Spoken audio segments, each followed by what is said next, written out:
I was seated at the service table at the Carlton Hotel. Yes, that Carlton. The kind of place where the walls smell of old money and the chandeliers cost more than my childhood home. It was my sister-in-law's wedding, and somehow, despite being a member of the family, legally at least, I found myself tucked behind a curtain near the waitstaff's entrance, far away from the main celebration. And yet, I smiled.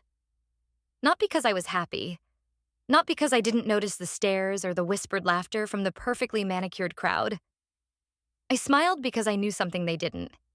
This family, the one currently toasting to eternal love and social status, would soon be on the receiving end of a reckoning.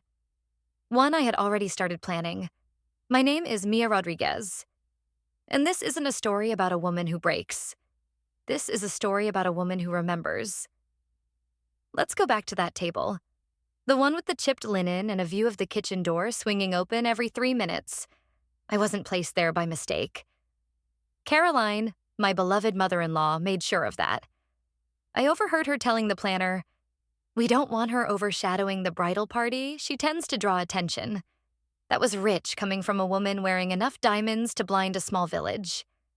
So there I sat, not as a daughter-in-law, not even as a guest, just a tolerated presence. I could feel the burn in my cheeks as the cameras panned over the family table, where my husband, Harrison, sat next to his sister, champagne in hand, without even glancing back at me. It wasn't new. The distancing had been subtle at first. Small corrections in conversation, passive-aggressive compliments, subtle reminders that I didn't quite fit in. But tonight wasn't subtle. Tonight was war, and I chose silence, not defeat. Strategic silence. Because what Caroline didn't know, what none of them knew, was that I'd already consulted with an attorney friend of mine 2 weeks earlier. I had pulled copies of real estate transfers, financial records, even internal memos from the family's law firm. Turns out, Caroline had been playing more than just social games. She'd been slowly funneling my inherited property into a trust under her name. And Harrison? He signed off on it. I watched as the bride, my sister-in-law, danced her first dance. I watched Caroline beam with pride, as if the entire event was a reflection of her greatness. And I watched Harrison laugh like nothing was wrong. But I knew the truth. I had the receipts. And tonight was the last time I would ever let them make me feel small. So I smiled, with red lipstick and dignity. Because I knew what they didn't. The woman they tried to erase was about to become the storm that cleared their legacy. And believe me, I wasn't just planning to walk away from this family. I was going to fire them, one by one. Before I became Mrs. Mia Miller, I was Mia Rodriguez, Harvard law graduate, litigation specialist, and daughter of 2 immigrants who worked 16-hour days so their daughter could stand in courtrooms and command attention with her words. I wasn't born into wealth. I was born into work, into truth. Into grit and calloused hands and Sunday dinners with music too loud and spices too strong for most of my husband's family to tolerate. I wore bold lipstick and bolder opinions. I knew how to fight. I had built something. I was something. Then I met Harrison.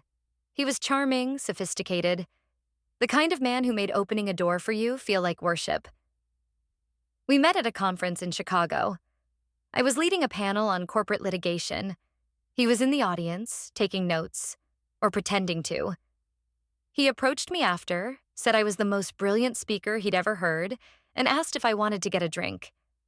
That drink turned into dinners, then weekends, then a proposal 6 months later. I should have seen it. The pace, the charm, the way he introduced me to his world like I was being granted access.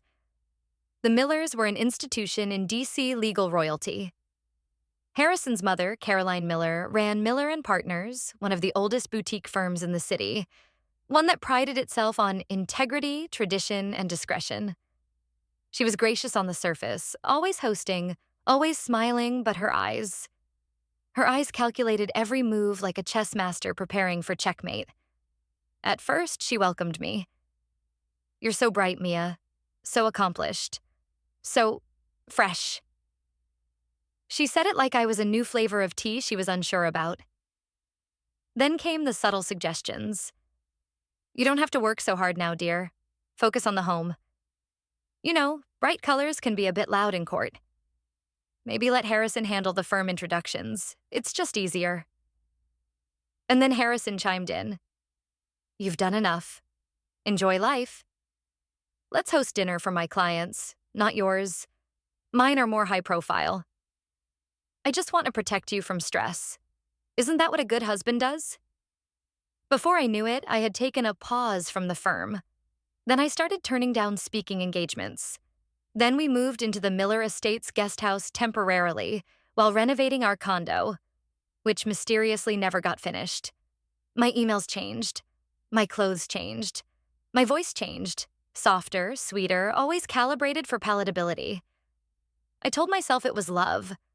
That compromise was normal. That trading courtrooms for quiet was my choice. It wasn't.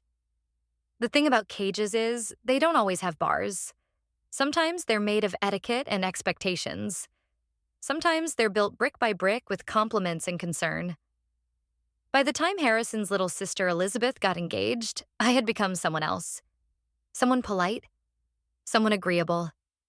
Someone who smiled too often and blinked too much in meetings because she didn't want to seem too aggressive. I kept my head down. I played the part. Until the wedding. Caroline made every detail of that wedding an exercise in domination. She chose Elizabeth's gown, overruled the venue 3 times, curated the guest list like it was a Supreme Court docket. She even handpicked the music, claiming Elizabeth had no ear for elegance. But it was my placement at the wedding that delivered the final blow. 2 weeks before the event, I received the seating chart. My name wasn't beside Harrison. It wasn't even at the main family table. It was buried near the back, next to the florist's assistant and a cousin's girlfriend no one had ever met. I thought it was a mistake. When I asked Harrison, he shrugged. It's just a seat, Mia. Why make it a thing? When I asked Caroline, she smiled that immaculate, terrifying smile and said, Oh, darling, I assumed you'd be more comfortable there. You always say you feel like an outsider. I hadn't said that. Not once. But I had let them make me one. That's when it clicked. They didn't see me as one of them. Not a daughter-in-law. Not a peer. Not a partner. I was a decorative accessory to be moved around as needed. And if I made noise, I was emotional. If I asked questions, I was difficult. If I defended myself, I was ungrateful. At the Carlton Hotel, surrounded by crystal glassware and curated floral arrangements, I understood something vital. I hadn't lost myself. I had given myself away, inch by inch, smile by smile, compromise by compromise. But now I wanted her back. The woman who built her own future. The woman who made judges lean in when she spoke. The woman who came from nothing and needed no one to validate her worth. Caroline thought she'd won. She thought seating me near the kitchen was the final humiliation. But it was the beginning of her fall. Because you can't erase a woman who remembers who she is. And I was just starting to remember. The morning after the wedding, I returned to the Miller estate with a quiet fire smoldering beneath my skin. The silk dress I wore the night before still hung on the back of the bathroom door like a ghost of the woman they thought they could humiliate. I made my coffee stronger than usual, sat at the kitchen counter, opened my laptop, and froze. The login to my personal financial dashboard failed. Incorrect password. I tried again, then clicked forgot password. The recovery email had been changed. Something inside me clicked. Not panic. Clarity. I opened another window, logged into the county records database, searched for the title deed to my grandmother's farmhouse in Virginia, the one she left to me, the one I had refused to sell, despite Harrison and Caroline's repeated suggestions to optimize our joint asset portfolio. There it was, listed for sale, transferred into a holding trust called Miller Strategic Holdings, authorized by Harrison. My breath left my lungs like a punch. I leaned back in the chair, letting the silence wrap around me.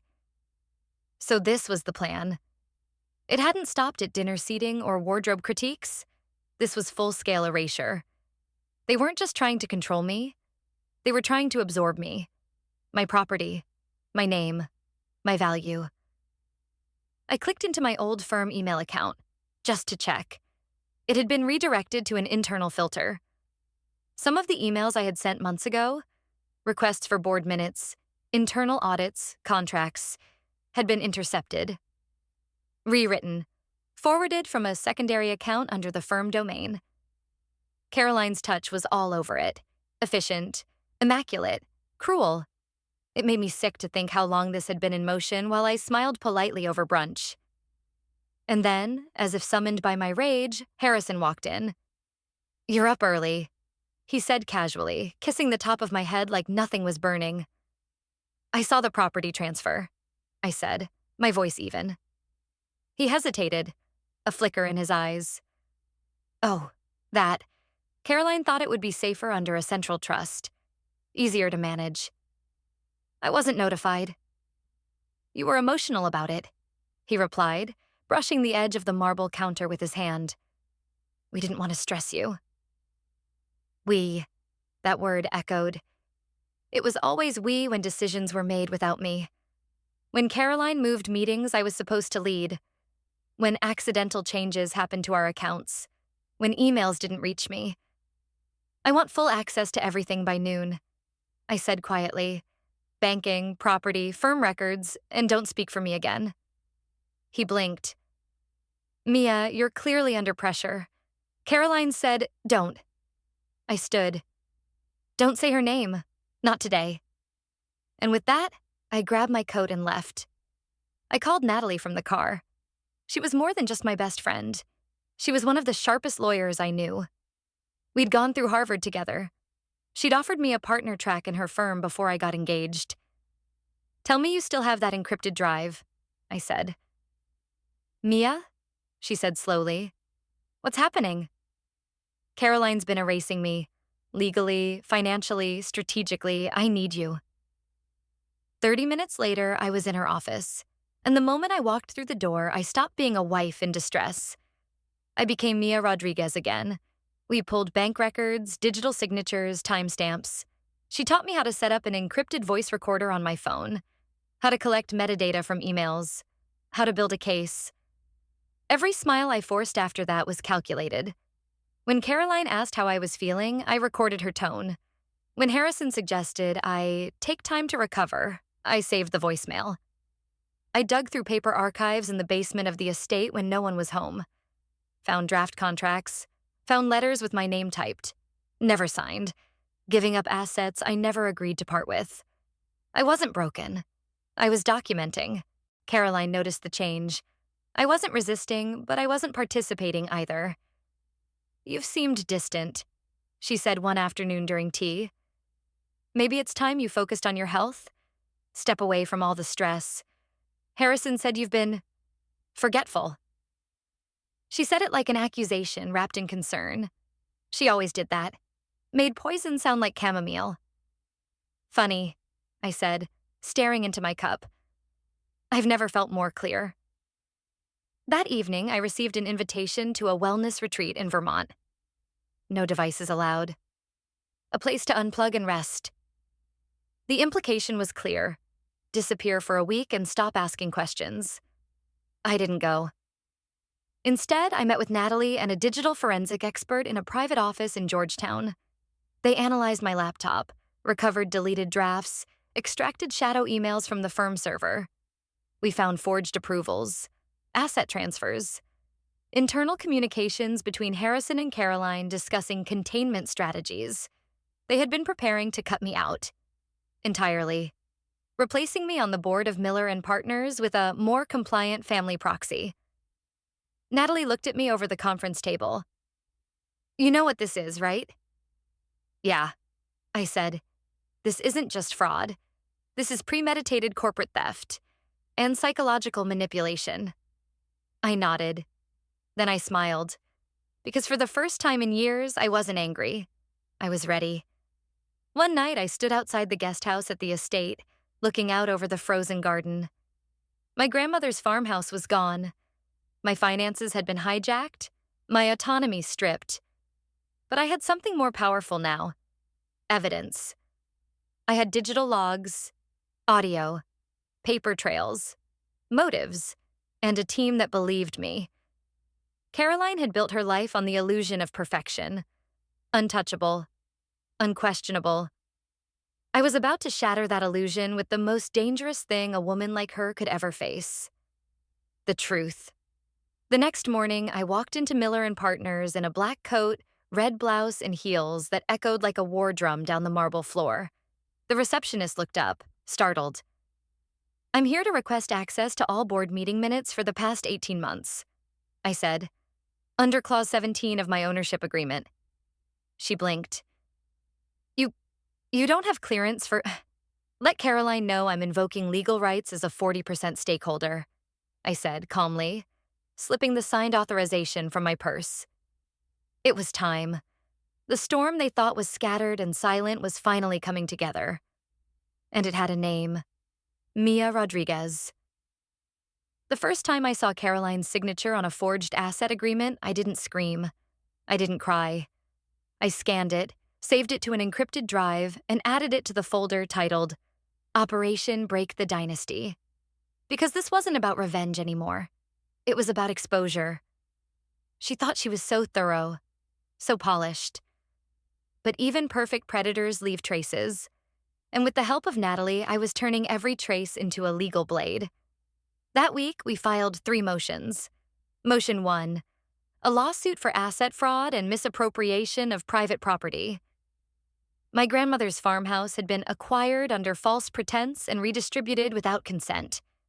I had the paper trail, the signatures, and proof of coercion. Motion 2, a request for an independent forensic audit of Miller and Partners, citing suspicious internal activity and violations of board governance. The kind of audit that cracks open vaults and finds every skeleton tucked behind strategic initiatives. Motion 3, a petition for an emergency injunction to legally suspend Caroline Miller's authority as managing partner pending investigation. I wasn't going to wait for the firm to do the right thing. I was going to force them to. And then came the press release. I sent it through a journalist I trusted, someone who'd once interviewed me for a Women-in-Law spotlight years ago. She remembered me, and she listened. The headline hit like a thunderclap across legal Twitter and the morning inboxes of every senior partner in D.C. Legal royalty under fire. Allegations of fraud and internal corruption. Rock Miller and Partners. Subheading: Former daughter-in-law and shareholder Mia Rodriguez takes action. Sources cite internal cover-ups, asset manipulation, and conflict of interest at the highest level. Within hours, phones at the firm began to ring nonstop. I walked into the firm later that day like I belonged. Because I did. A red folder under my arm, tailored navy suit, and eyes that refused to blink first. Caroline was already in the conference room when I arrived. She stood the moment I entered. "What is the meaning of this?" Her voice was calm, controlled, but I saw the tightness in her jaw, the twitch in her brow, the storm beneath the satin. I placed the folder on the table. "You know what this is." Several partners were present. Harrison was one of them, sitting rigid in his seat like a schoolboy waiting for detention. I flipped open the folder and began. Over the last 6 months, this firm has engaged in practices that are not only unethical, but criminal. I've gathered emails, forged documents, fraudulent asset transfers, and voice recordings. "Mia," Caroline interrupted, "this is insane. You're not even an active partner?" I turned to her, slow and deliberate. "You think I don't know the structure of this firm? You think I forgot who I am?" I pulled out a document from the bottom of the stack, an old, faded but legally binding agreement. "This is my father's partnership transfer from over 20 years ago. He was one of your original silent investors. When he died, his stake passed to me. 40%. You never thought I'd use it. You thought I'd just sit still and smile while you erased me." She went pale. "You never mentioned this," Harrison muttered. I looked at him with pity. Number because I wanted to believe you weren't part of this. But then I saw your name on the farm transfer. I slid the document to him. He didn't even reach for it. One of the senior partners cleared his throat. Caroline, is this... She didn't answer. So I did. There's more. If you'd like to keep reading, you'll find the emails she sent instructing staff to intercept my communications. Her authorization of a wellness protocol to have me medically evaluated without consent. Her calls to financial institutions posing as me. There was a pause. Silence so dense you could hear the hum of the air conditioner. I've filed suit, I said. All documents are under protective seal, but should anything happen to me or anyone on my team, they'll go public. Harrison finally spoke. You're destroying our family. I turned to him, my voice steady. No, Harrison. I'm saving myself from your family. Outside that room, the world was already watching. News outlets had picked up the story. Clients were calling with questions. Junior associates were gathering in break rooms, whispering behind screens. But I wasn't finished. 2 hours later, a judge reviewed the evidence in an emergency hearing. The ruling was swift. Caroline Miller was temporarily suspended from all executive duties, barred from financial oversight, and prohibited from contacting internal firm employees outside legal counsel. The firm was put under mandatory audit, and I was officially reinstated to the board, with full rights as an equity partner. I got in my car after the hearing, parked a block away, and just sat there. It wasn't joy I felt. It was power wrapped in grief. Because for everything I'd gained back, my voice, my legacy, my name, I had to lose the illusions I once clung to. The belief that love would protect me. That silence was safe. That survival meant surrender. Number survival meant strategy. That evening, I returned to the estate. Caroline was gone. Packed up and vanished to somewhere quiet, according to the staff. Harrison was waiting in the guest house. You could have just talked to me, he said. I laughed. Not because it was funny, but because it was insulting. I did talk to you. You just never listened. He stood in the doorway, not quite stepping in, not quite stepping out. What happens now? I looked at him. Really looked. And for the first time, I didn't see the man who once charmed me with compliments and dinners. I saw a weak extension of his mother. An echo. A footnote in a larger game. I move forward, I said. You do whatever you want. Just don't get in my way. He didn't say a word as I walked past him, suitcase in hand, heart beating with something dangerously close to peace. Because this was only the beginning. The firm had been shaken. The media was watching. The next chapter wasn't about survival. It was about rewriting the rules entirely, on my terms. The boardroom looked exactly as I remembered it.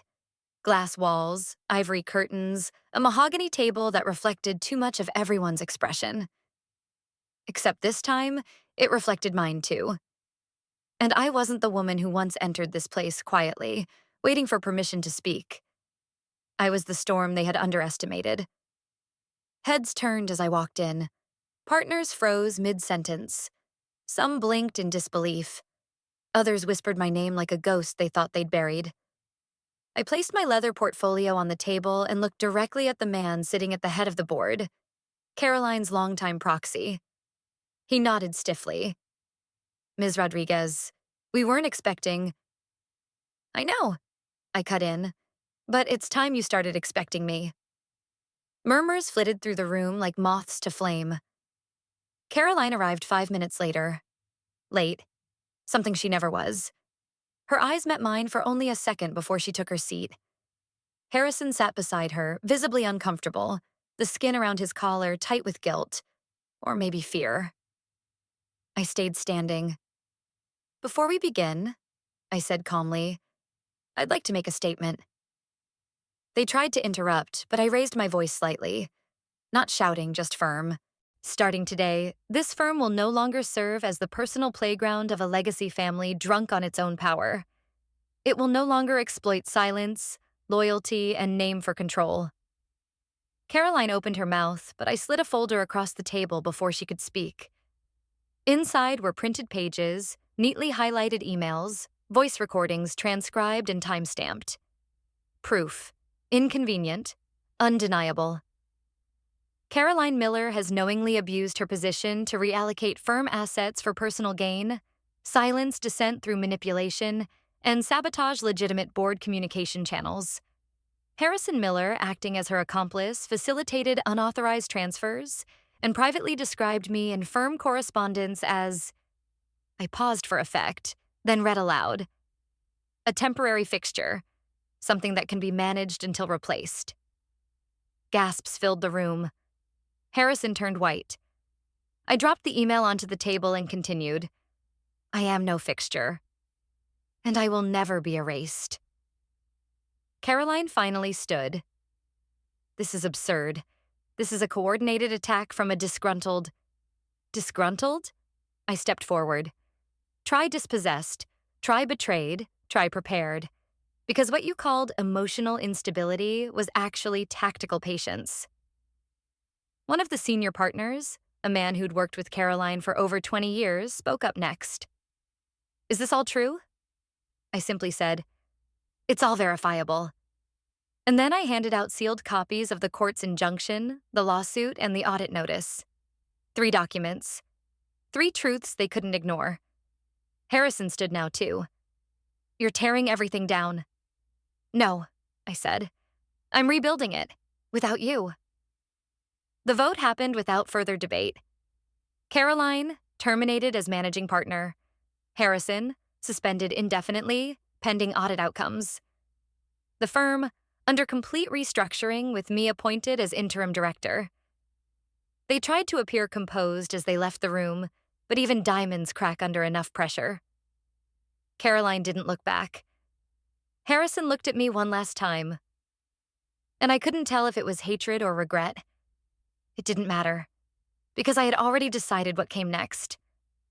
I stood at the head of the table, the same one they had once used to push me to the side. I hereby move to formally change the name of this firm, I said, from Miller and Partners to Rodriguez Legal Alliance. Silence. Then one voice. Seconded, then another, then applause. Not thunderous, not theatrical, but real. And in that moment, I didn't feel vindictive. I felt free. I once thought marriage was compromise, that love meant sacrifice, that silence was strength, but compromise should never require self-erasure. I gave up my voice, my career, my identity. For what? Applause from a family who never saw me? Approval from a woman who thought control was love? No more. Now I walk through the same spring evening light that once bathed my wedding photos. But I'm not wearing a delicate gown anymore. I'm wearing a tailored suit, my own name stitched into the label, my own firm behind me, my own voice leading the way. And to every woman who's ever been told she's too loud, too emotional, too dramatic. Maybe you were never too anything. Maybe you were just too dangerous for people who feared your truth. Let them fear it. Because power doesn't come from fitting in. It comes from breaking out and rebuilding something better. Thanks for watching. Subscribe now and hit the notification bell so you don't miss more unbelievable real-life stories.